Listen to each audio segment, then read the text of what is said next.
Now in this question it says that the number n is product of the first 100 factorials, and it also says that n divided by p factorial is a perfect square for some positive integer p which is less than 100, and we have to find the value of p, right? So in this question I'll do some kind of manipulation with some known facts, and the fact is that if we know that n factorial can be written as n into n minus 1 factorial, right? At the same time, I can write n factorial into n plus 1 factorial as n factorial into n factorial into n plus 1, right? Which again can be written as n factorial whole square into n plus 1. So this is the manipulation I'll be using here, so that I want to make as much perfect square out of this, and whatever is left, then from the leftover we have to decide that what could be the possible value of p, correct? So here n, which is say 1 factorial into 2 factorial into 3 factorial into 4 factorial into 5 factorial into 6 factorial, etc., say till the sum of the last value will be 99 factorial into 100 factorial. Now just observe the first two terms, that is first 1 factorial and 2 factorial. With this particular logic where n is 1, I can write this as n factorial whole square into n plus 1, or this can be written as 1 factorial into 2 can be broken into 1 factorial into 2, right? So I'm just making into a bracket so that we can understand this 2 factorial has been broken into 1 factorial into 2. Multiplied with, let me leave 3 factorial as it is, and 4 factorial again can be written as 4 into, or let me write it as 3 into 4 factorial. Correct? I hope you have got the logic. So extending this particular thing, so every time I have to take the pair of the first the two consecutive terms. So the last one can be written as 99 factorial into 99 factorial into 100. 100 can be written in this way.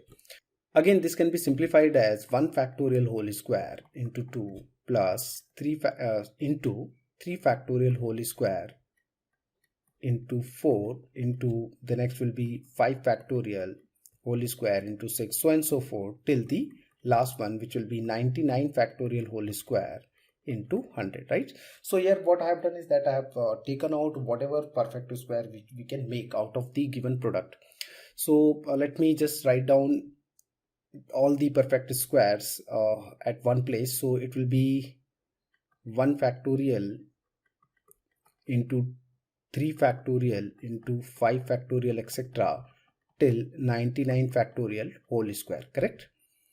This into whatever is left, which is 2 into 4 into 6 till 100. So the leftover is 2 into 4 into 6 into all other numbers into 100 again, which again can be written as, I am just writing all these numbers again here, factorial onward till 99 factorial whole square into, from here each of the term is a multiple of 2. So let me, if I take 2 outside from each of these terms, so it will be 2 to the power 50 into 1 into 2 into 3 into etc. till 50.